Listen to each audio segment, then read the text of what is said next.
Continue. Na banana. So just last Dhamma we already explained there. Gently close your eye and blend normally. No, this state. No.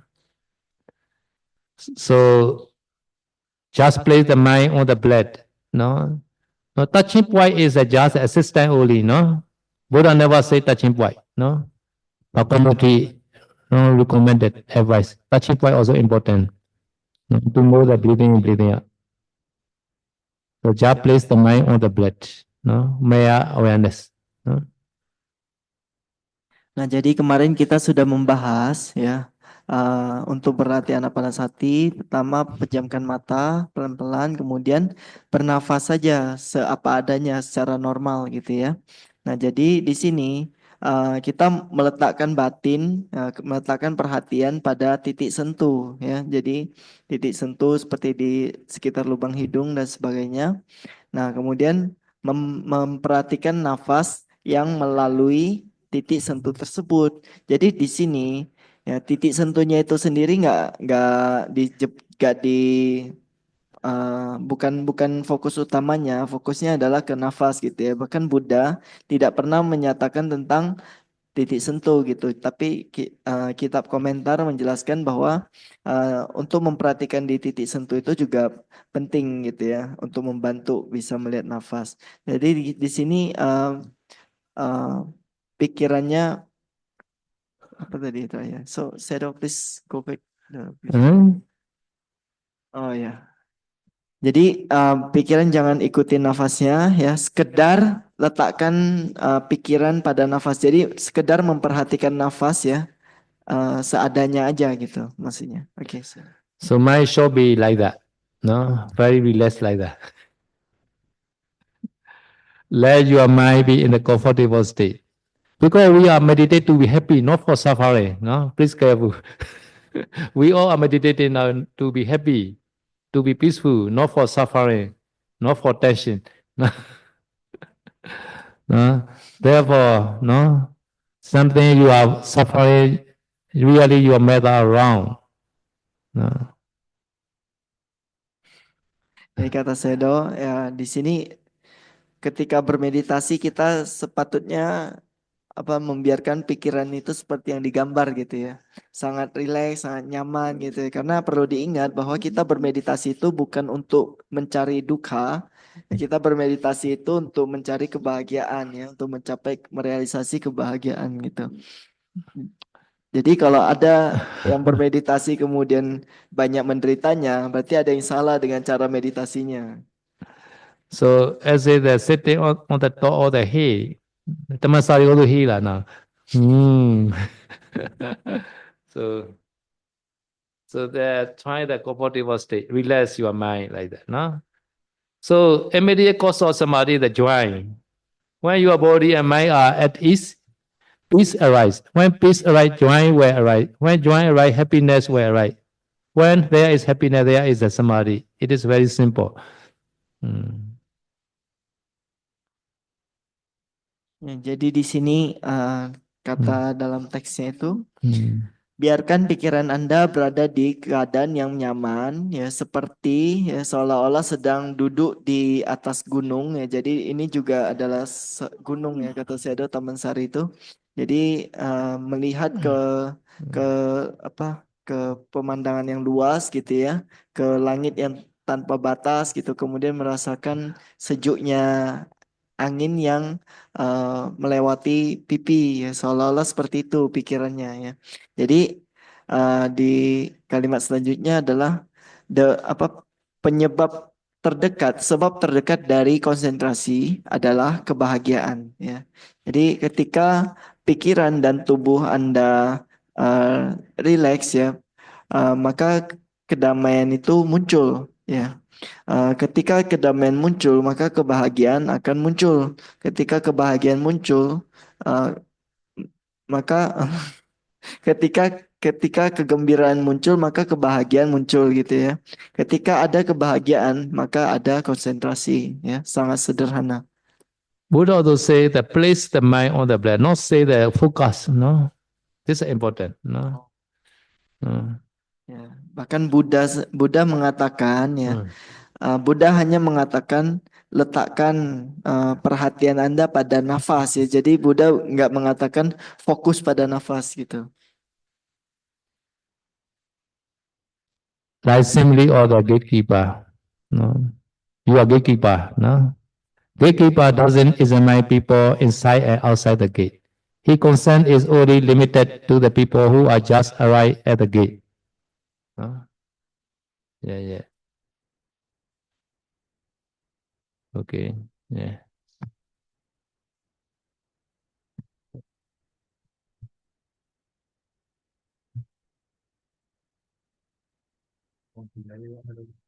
Jadi seperti seorang penjaga gerbang ya. Seorang penjaga gerbang itu hanya mengawasi di tempat sekitar gerbang gitu. Dia tidak mengikuti orang yang tamu yang masuk ke dalam ataupun mengikuti orang yang keluar dari gerbang itu. Jadi dia hanya mengamati siapa yang melalui gerbang tersebut.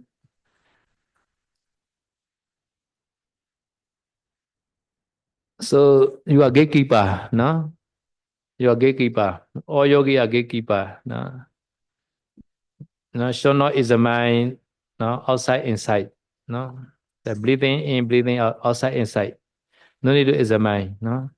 No, just arrive in the gate only you examine. No, this means, no?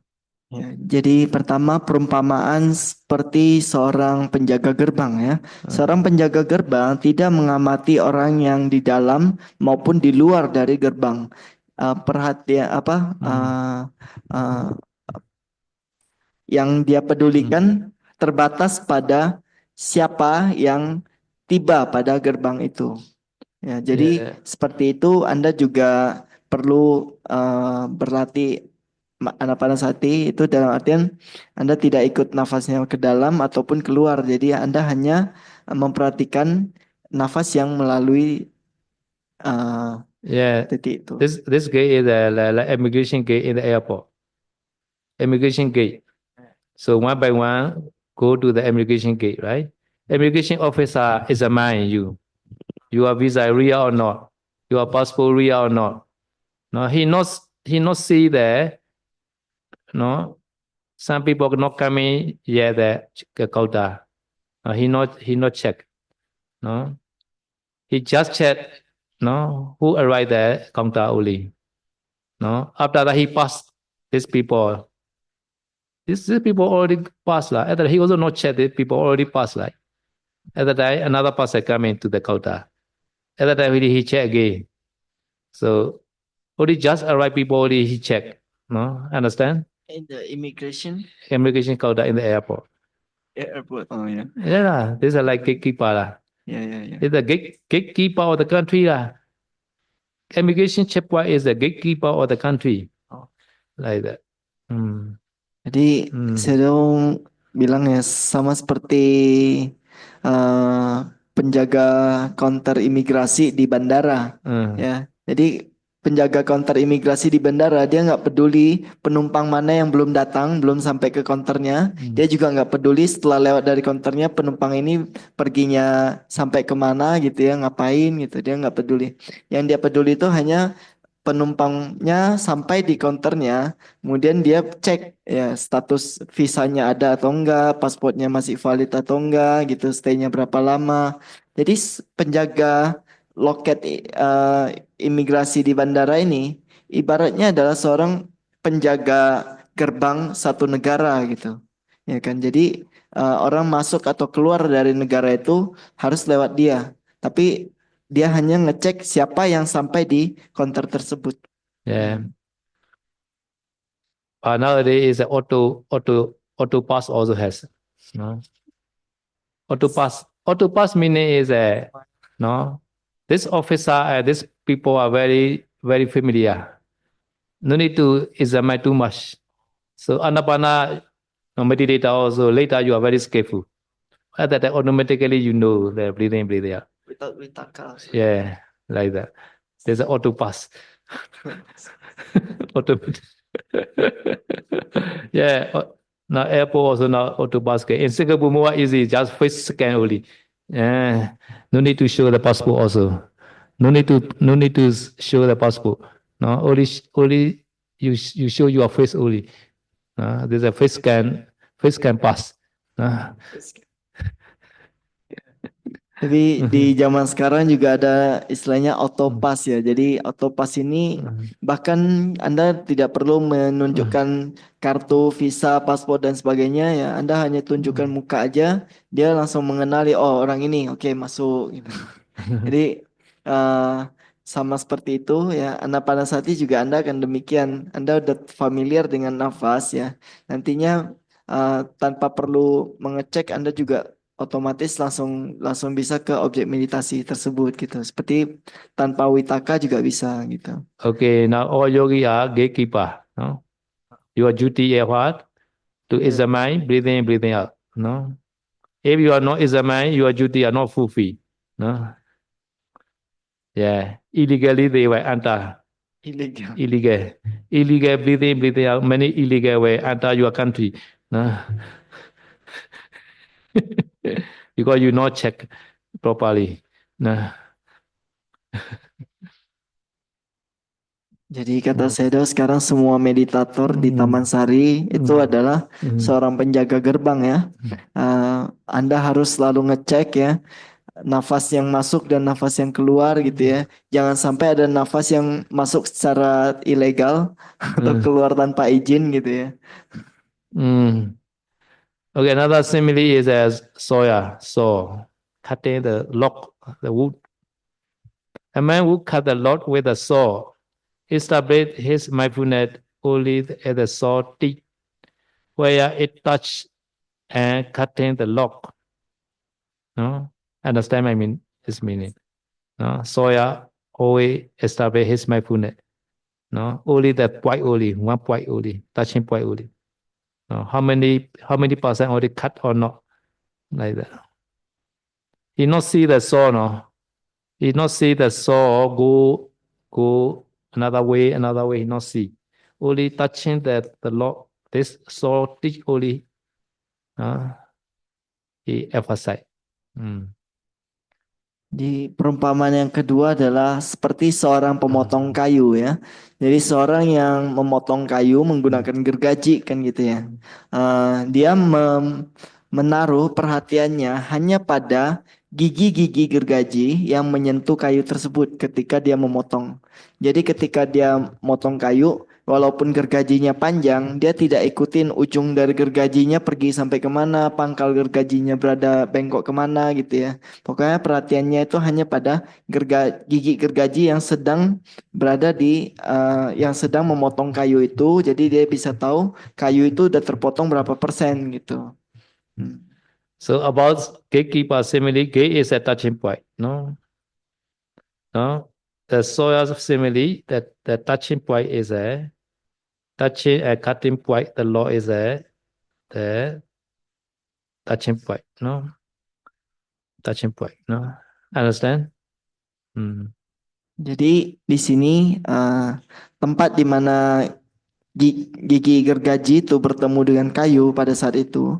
Nah, titik yang dia memotong itulah yang disebut sebagai titik sentuhnya gitu. Jadi dia memperhatikan hanya di daerah tersebut. If you can read the Visuddhimagga, you will be understand the two simile, no?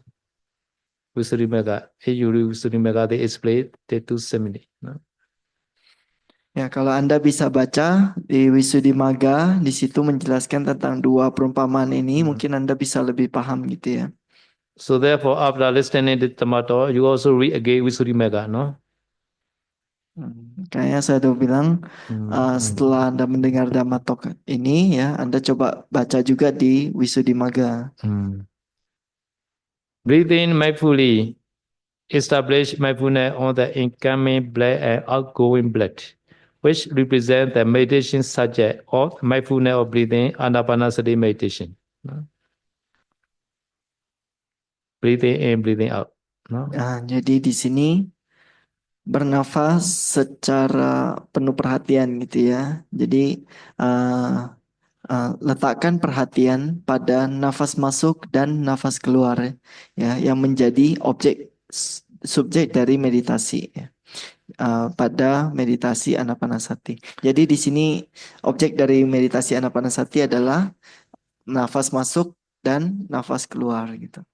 Just aware of the incoming and outgoing breath. Should always concentrate on the breath, not on the touching point. No, touching point is only the head to fix the mind on one point, one pointness. No.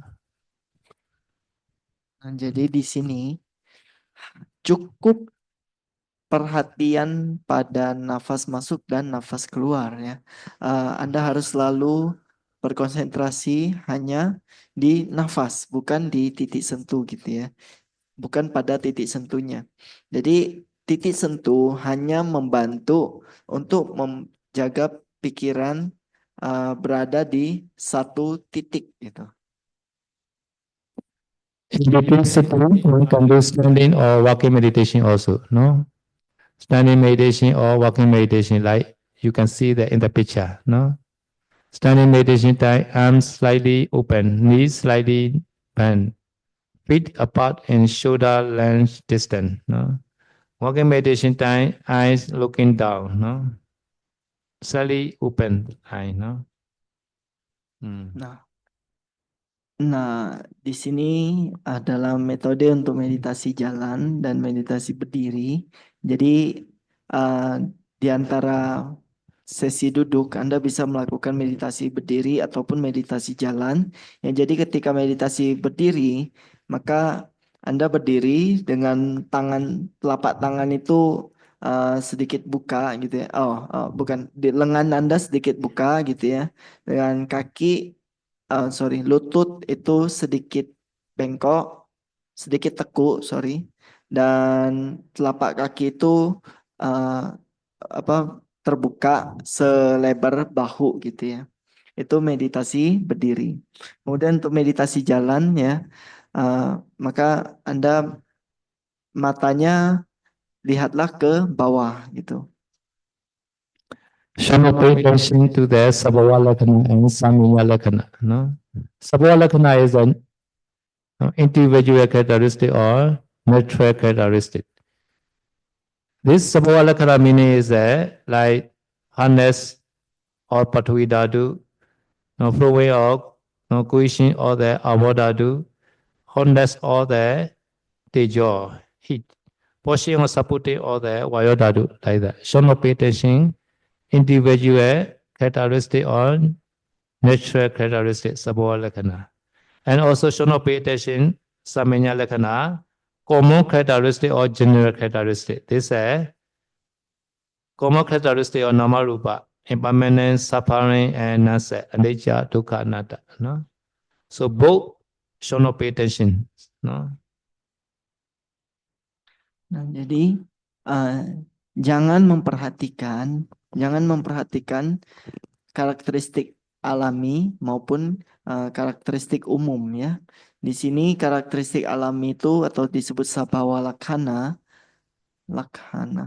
Ya, jadi sabhawa lakkhana ini seperti karakteristik dari unsur tanah, air, api maupun angin gitu ya. Seperti misalkan Anda memperhatikan apakah itu keras atau merekat, keras, lunak, merekat gitu ya.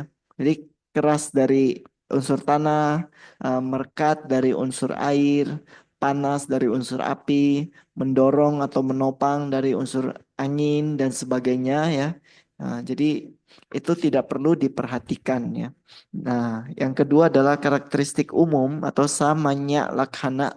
Di sini adalah karakteristik umum dari fenomena materi dan fenomena mental seperti yaitu tidak kekal, penderitaan dan tanpa diri ya, anicca, dukkha dan anatta. Ini juga tidak perlu diperhatikan ya. Jadi jangan memperhatikan karakteristik umum maupun karakteristik alami. And also should not note as touching, or pushing, etc. You may note as breathing in or breathing out. If you want to know, you know like that, breathing in or breathing out. Without noting also okay, never mind. Just knowing breathing in or breathing out also enough. But some people they want to note at the time can note breathing in, breathing out, in, out, like that. No? Ya, dan juga jangan mencatat ya, jangan menandai sebagai menyentuh, menyentuh, menyentuh atau mendorong, mendorong, mendorong itu jangan ya. Kalau memang Anda ingin mencatat atau ingin istilahnya melafalkan ya gitu ya. Anda boleh melafalkan nafas masuk, nafas keluar gitu ya. Jadi ketika nafas masuk Anda catat sebagai nafas masuk, nafas keluar Anda catat sebagai nafas keluar. Itu boleh tapi tidak harus gitu. Jadi tanpa mencatat seperti ini juga tidak apa-apa. No, very big letter, no, very, very important. Ini sengaja dibuat tulisannya sangat raksasa ya, karena Very sangat penting ya. Okay, another is should not take note of the any body sensation such as pain, pain, pain, pain, itchy, etc. like that. No? Meditate should tolerate and neglect any body pain. Should not complain to teacher also. No? Now don't let the mind to wander away mostly in the past or in the future also. No? Whenever one mind chitta wander, one bring it calmly back to the blood. One does not get upset when one's mind wander. This is natural. Beginner always wandering mind. Ya, dan juga tidak perlu jangan memperhatikan berbagai sensasi jasmani seperti sakit atau gatal-gatal atau kebas gitu ya. Jadi ya, dan juga jangan jangan komplain ya, jangan komplain ke guru, aduh sakit ini itu gitu ya. Jadi seorang meditator itu selama meditasi dia harus mentoleransi, dia harus mewajarkan gitu ya, apapun sakit di tubuh dan sebagainya ya.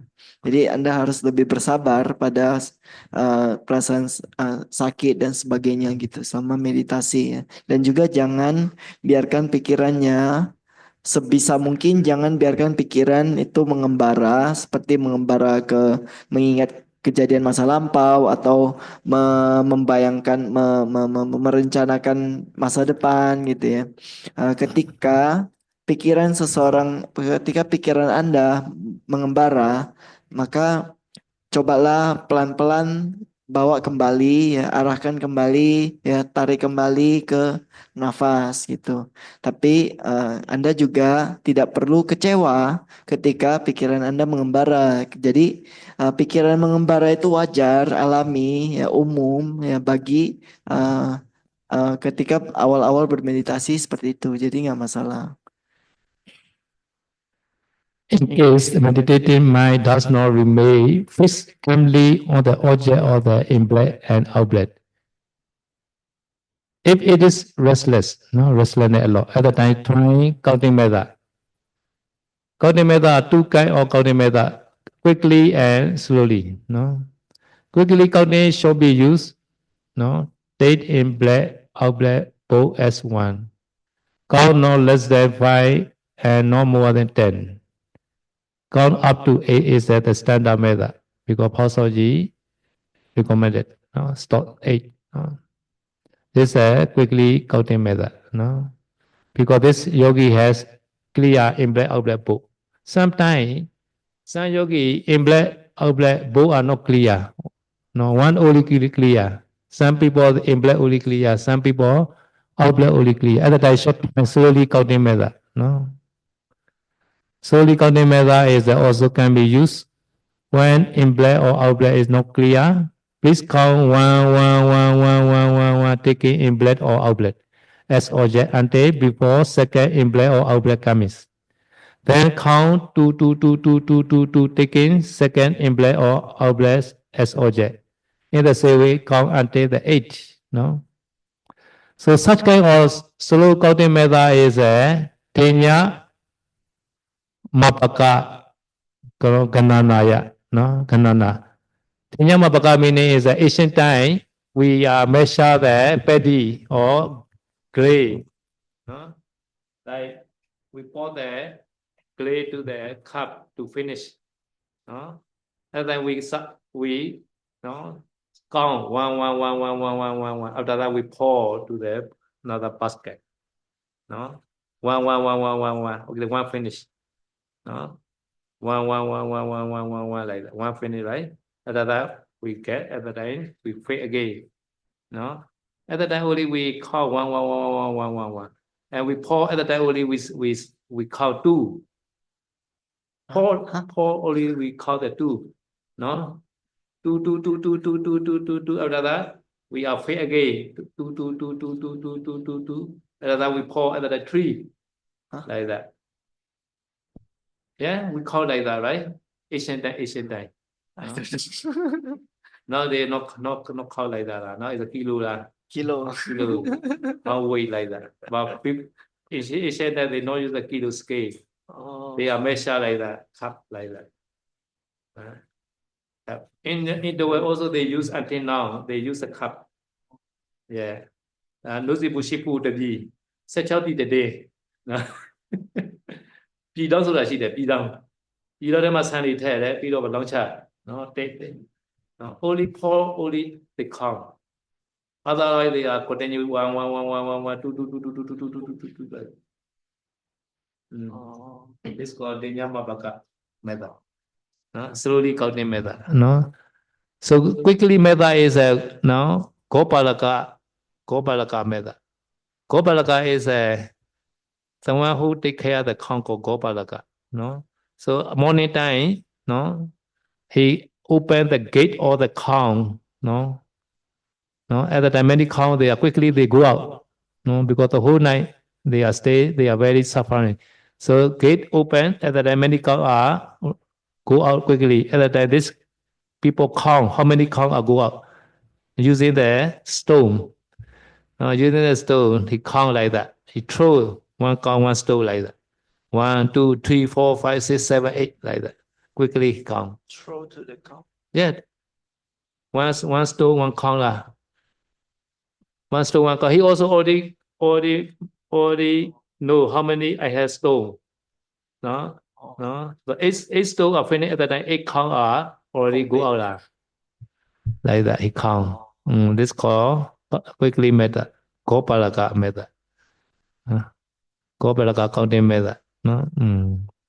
Nah, jadi dalam kasus ya ketika bermeditasi kemudian pikiran tidak bisa secara tenang berada di objek, ya. Jadi pikirannya lari terus gitu ya, dan dia tidak bisa mengambil nafas masuk nafas keluar gitu ya, atau ketika pikirannya sangat kacau istilahnya, sangat kebingungan gitu ya, loncat sana loncat sini, maka perlu menggunakan teknik berhitung ya. Jadi teknik berhitung ini ada yang cepat dan ada teknik yang lambat. Jadi teknik yang cepat ini ketika bernafas masuk kemudian bernafas keluar kita hitung sebagai 1 ya. Jadi kemudian kita hitung tidak kurang dari 5 dan tidak lebih dari 10 gitu ya. Kemudian kita hitung itu umumnya secara standar saya Doji menyarankan kita hitung sampai 8. Jadi misalnya gini, nafas masuk, nafas keluar 1, masuk keluar 2 gitu kan. Seterusnya sampai 8, masuk keluar 8, kemudian ulang lagi dari 1 gitu.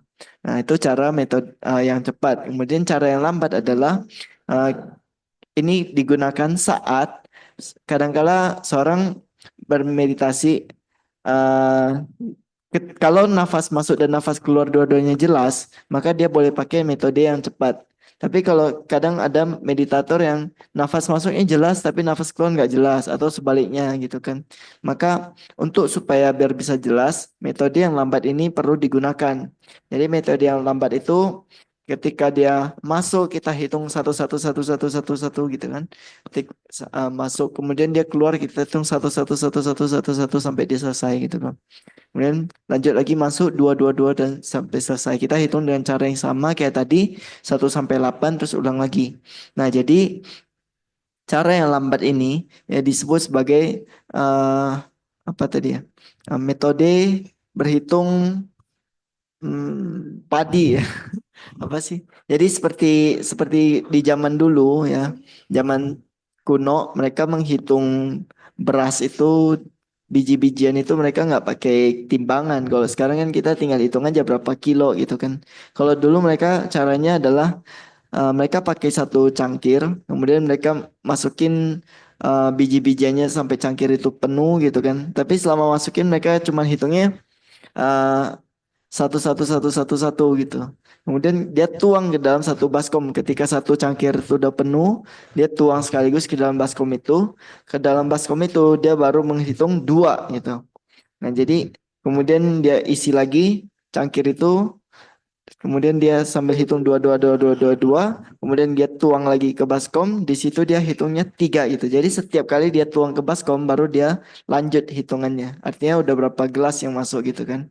Nah itu cara yang kuno gitu. Ini mewakili metode berhitung yang lambat. Jadi setiap biji manapun yang masuk itu hitungnya tetap sama sampai dia dituang baru ganti lagi gitu angkanya. Nah, cara yang cepat itu ibarat seperti seorang gembala sapi. Seorang gembala sapi itu mereka kan punya peternakan itu banyak sapi gitu kan. Setiap pagi mereka harus membuka kandang supaya sapi-sapinya keluar, ya sore dimasukin lagi. Jadi sepanjang malam sapi-sapinya itu kan cuma di dalam kandang. Mereka sangat menderita, nggak bisa gerak kemana-mana dengan bebas gitu kan.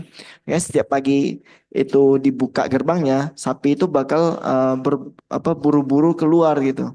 Nah, jadi cara dia menghitung sapinya, dia kan udah tahu. Dia misalkan seorang gembala ini punya 8 ekor sapi gitu.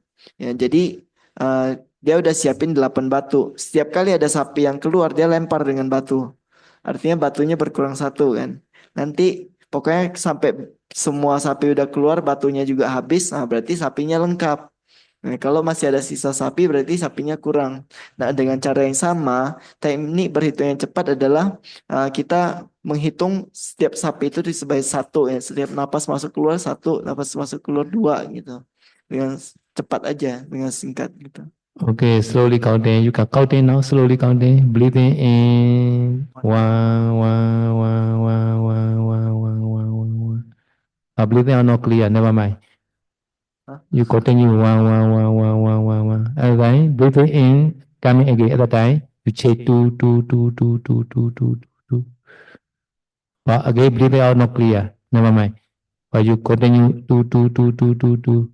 After that, breathing in coming again. At the time, you change. Breathing in three, three, three, three, three, three, three, three, three. At the time, breathing out also appear again. Both breathing in, breathing out appear. At the time, you change the quickly method. Quickly counting. The slow counting method, stop. Both breathing in, breathing out is clear. At the time, change to the quickly counting. Breathing in, breathing out one. In, breathing out two, like that. Until your mind are stable. Understand my meaning? Nah, jadi Anda juga bisa coba sekarang untuk metode berhitung yang lambat. Ya, setiap kali misalkan nafas masuk itu lebih jelas gitu ya. Jadi setiap kali nafas masuk Anda hitung satu satu satu satu satu gitu. Kadang keluarnya nggak jelas ya udah nggak usah hitung. Nanti nafas masuk lagi yang kedua kali ya Anda hitung dua dua dua dua dua gitu. Nafas keluarnya nggak jelas ya udah nafas ketiga gitu ya. Kemudian nantinya nafas masuk dan nafas keluar jadi jelas dua-duanya. Nah setelah itu Anda nggak usah pakai metode yang lambat, Anda bisa ganti dengan metode yang cepat. Ya, karena dua-duanya udah jelas. Jadi setiap satu kali masuk dan keluar, Anda hitung satu, masuk keluar dua gitu ya. Nah, jadi metode yang cepat Anda bisa pakai selama pikiran masih mudah mengembara gitu. Kalau pikirannya sudah lebih stabil, ya lebih tenang, maka Anda pun bisa tidak perlu menggunakan teknik berhitung gitu. So in Pao, many meditation teachers are successful by this counting method. No, therefore, everybody should try counting method. Very useful. In Pao meditation teacher, many, no, they use the counting method a lot. The whole sitting they count like that. 1 hour sitting, the whole 1 hour they counting like that in the beginning state. Jadi di pengajaran Pak Auk itu banyak yang berhasil ya dengan menggunakan metode berhitung ini. Kadangkala mereka bahkan sepanjang sepanjang sesi duduknya dia sepanjang itu juga dia menggunakan teknik berhitung gitu. Ya. Okay, idame punyan asawakaya wa hotu. Idame punyan nibbana sapacayo hotu. Mama punya bagan savasatana bhajimi. Te sabe me sama punya bagan levantu. Sadu, Sadu, sadu, sadu, sadu. sadu, sadu, sadu, sadu, sadu.